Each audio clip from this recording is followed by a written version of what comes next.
Ate Eden, ano ho ang nangyari? Ikaw ba itong tinutukoy na super fan? Ako po yung admin nila. Admin ka doon, pero fan ka din, syempre, Opo. dahil nagsusupport ka sa Opo. boy band na ito. Opo. Ano nangyari, Ate Eden, at ikaw ay nasipa? Dahil po sa isang babae na nai-add ko sa GC, nagalit po sila sa akin kasi bakit ko raw in-add, hindi ko sinabi sa kanila. Ano daw ang kwento ng babaeng to? Ba't sila bad trip? Tinanong ko po sila kung okay yun. Sabi ng isang member nila, okay naman daw po. Di, ako po nag-assume na okay na siya. In-add ko po. Tapos nagalit po sila sa akin, bakit daw ako nag-a-add nang hindi ko sinasabi sa kanila. Ano daw ba ang problema nila sa babaeng ito? At sino ba ito? Jowa po pala na isa. Jowa po na isang member nila. O ano naman kung jowa siya, pero bago natin puntahan yan ha, may sweldo ka ba bilang admin? Wala po. Anong problema? Yung inad mong girl kung jowa nung isang miyembro? Eh, sumusunod-sunod daw po kasi yun eh. Ay, pa-stalker. Opo. Ba't niya ginowa? Ayun lang. Yun lang po, hindi ko po alam. Siya ang isa sa miyembro ng bandang Gigil Boys na galit kay Eden. Manorca, pasok!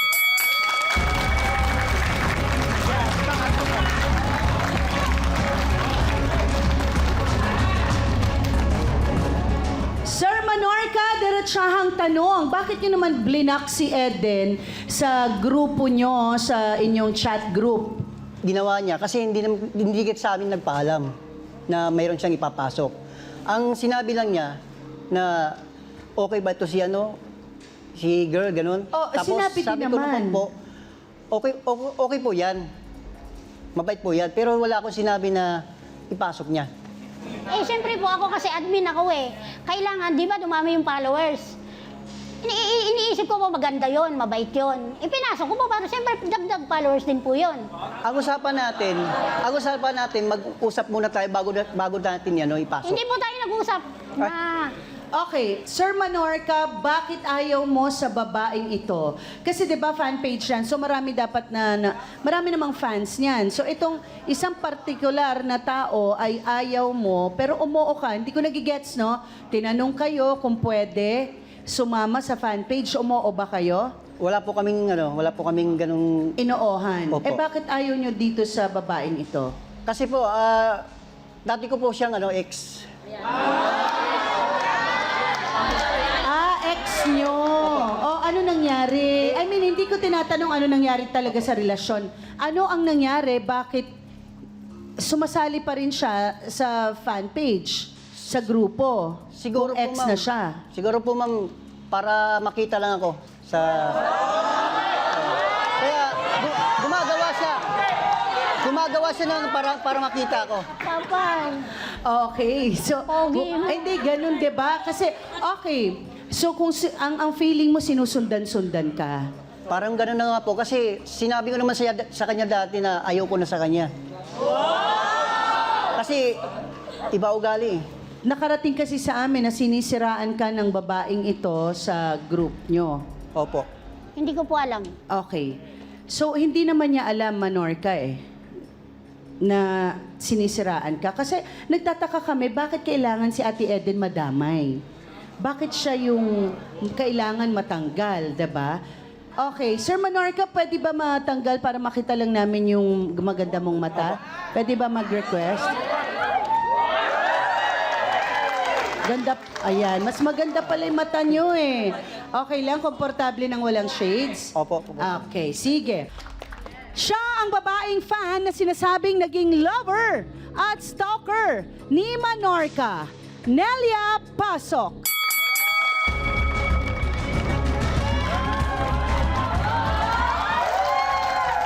Ate Nelia, confirm ko lang, ikayo ba ay mag-ex ni Manorca? Opo. Okay. Okay, so, ano ang nangyari? Sa amin dalawa po. Oo. May time po na naging okay po kami ang relasyon namin. Nag-umpisa po ito sa pakikipagkaibigan namin mula nung ako po ay nagkaroon po ako ng time na mahilig po ako manood ng Still Heart. Nagsimula po yun doon. Na-inlove ako sa kanta ng Still Heart, Sis Gan. Ang sabi sa akin mga friends ko, huwag ka magpakatangat, magpakapuyat. Maraming mga singers ng Pilipinas. Ngayon, mag-search ka. Nag-search ako. Noong time na yon, nakita ko yung PGT Got Talent. Ngayon, nakita ko yung palibhasa idol ko ang mga April Boy Regino. Hindi ko na makita si April Boy Regino noong time na nakita ko yon.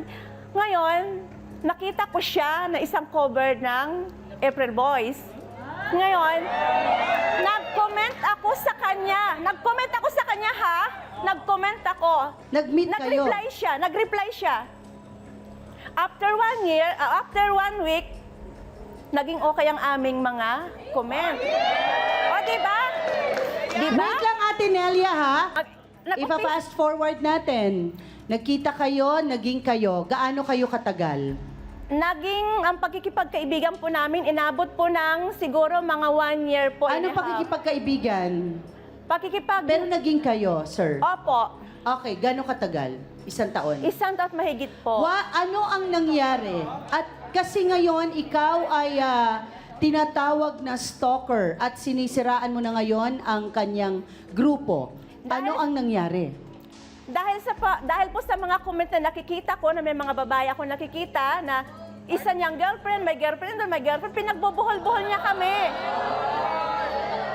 Hindi yan totoo. Hindi yan Totoo yan. Hindi yan totoo. Totoo yan. Hindi yan. Dahil gumagawa ako ng paraan Totoo yan. para may maibigay ako sa iyo, birthday mo, nagbibigay ako sa iyo, belt mo, yung belt na yan, isuot mo, sa akin galing yan. Lahat ng binibigay ko sa iyo, mapasaya lang kita, may masuot ka lang, mapaligaya lang kita. Ano nangyari?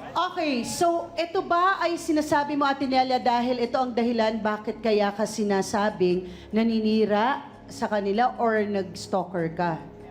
Dahil ikaw ay nagsiselos. Nagsiselos ako Pero dahil kayo ba ay naghiwalay na? Oh, tapos na po. naghiwalay man tayo, pero sige pa rin ako dahil mahal kita. Mahal kita! So hindi ka pa rin ba nakaka-get over, Ate Nelia? Hindi ako magigit over. Kahit saan siya pumunta, susundan ko. Nandito siya sa puso ko. Alam mo, Ano masasabi mo, Manorca? alam mo ikaw, huwag mo na idikdik sa yung sarili mo. Kasi, ayoko na sa'yo. Ha? Unang-una, yung ugali mo, yun ang inayuhan ko sa'yo. Okay, Kuya Manorca, ano ang ugaling hindi mo talaga kayang tanggapin? Ang ugali niya, ma'am, hindi ko lang nagustuhan, katulad, silosa. Number 1. Pangalawa, hindi niya ako maintindihan. Kung anong gig ko, minsan sinasama ko siya. Minsan hindi, ayaw niya. Pangatlo, parang nag-iiba yung ugali nito eh. Hanggang sa tumagal. Hindi ba ito dahil ikaw ay meron na daw mga nakikitang ibang girls? Ay, Totoo yan. hindi po Totoo yan. Hindi Totoo po yan yan. totoo, ma'am. Kasi yan. kung anong Namatay na nakaraan si niya Marisa sa ibang bansa, niloko mo lang siya. Binigyan ka niya ng pera pang wifi. Nasaan? Nawala. Okay, Hindi ko kinaya may ng mga namatay. sasagutin ko yan. Ha? Sagutin mo. Okay. Kaya ako binigyan ng pera kasi naging sponsor ko yon. Kasi nagla-live ako nung araw na yon. Siyempre kailangan din ng kunting budget sa pagla-live ko. 'Di ba? Selos ka lang. Hindi ako nagsiselo. Okay. Mahal lang kita. Hindi. Sinabi niya sa akin, tigilan na daw kita, pero sige pa rin ako, gumagawa na ako ng paraan, maibigay ko lang gusto mo, di Huwag mo ba? na idikdikan yung sarili mo dahil ayaw ko na sa'yo. Kahit anong gawin mo sa akin, susunod at susunod Kahit ako sa'yo. marami ka pang sasabihin, hindi na kita babalikan. Talaga? Heto na ang kukumpleto sa grupong Gigil Boys. Barbaro at Melito, pasok.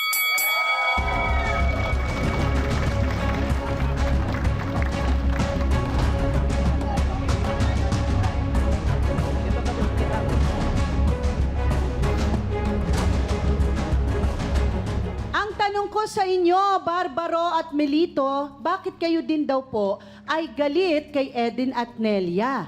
Sa akin po kasi, kaya po na nagagalit din ako sa kanila. Nadadamay na po kaming dalawa. Yung hanap buhay po namin, nadamay.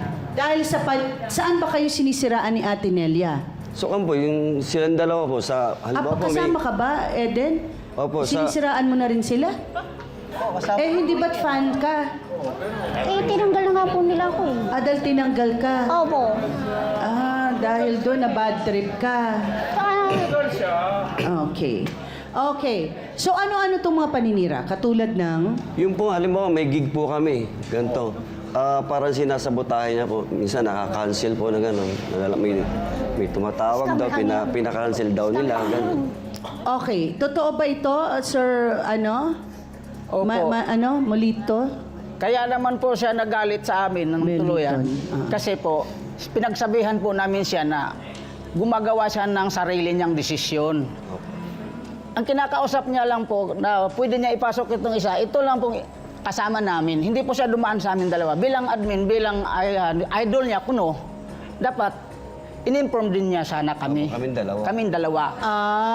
Okay. Sa tingin mo ba parang dinesisyonan lang talaga ni Eden yon? Meron pong tawag ito po. Sasabihin ko naman talaga sa kanila. Kaso nga lang, naunahan lang ako. Gaano ba kalaki ang impact kasi ni Ate Nelia sa inyo para talagang maapektuhan kayo? Ganyan ba siya ka-powerful Opo, sa tingin ninyo? nanggugulo po eh. Nanggugulo. Nagugulo po yan sa amin. Po Eh. sa mga gig namin. Kagaya po nung Anong dalawa na nakaraan yan? nung April 21, may basking po kami sa isang barangay. Sa Wawa po. sa Dumating po Bingkong doon ng gulo. Kasi Anong gulo? Nagwawa? Ano? Ako, nagwawala po habang doon. kumakanta po kami, sir. Nagsisilos. Habang kumakanta po Ginugulo niya. Kasi nga, tagaktak po yung pawis namin. Paanong gulo? Paano? Tapos may biglang lumapit na isang fans na pinunasan yung pawis ko. Eh, hindi namin alam na nandun siya. Nanggigigilan siya. Biglang lumapit, nag-iskandalo. Paano yung at totoo ba to, Ate Nelia? Paano ang pag-ieskandalo? Nagsisigaw Ginalo ko ka lang po ba? sila sa stage, tumayo lang po ako. Saan? Para malaman niya na ako ang girlfriend niya. Sa stage.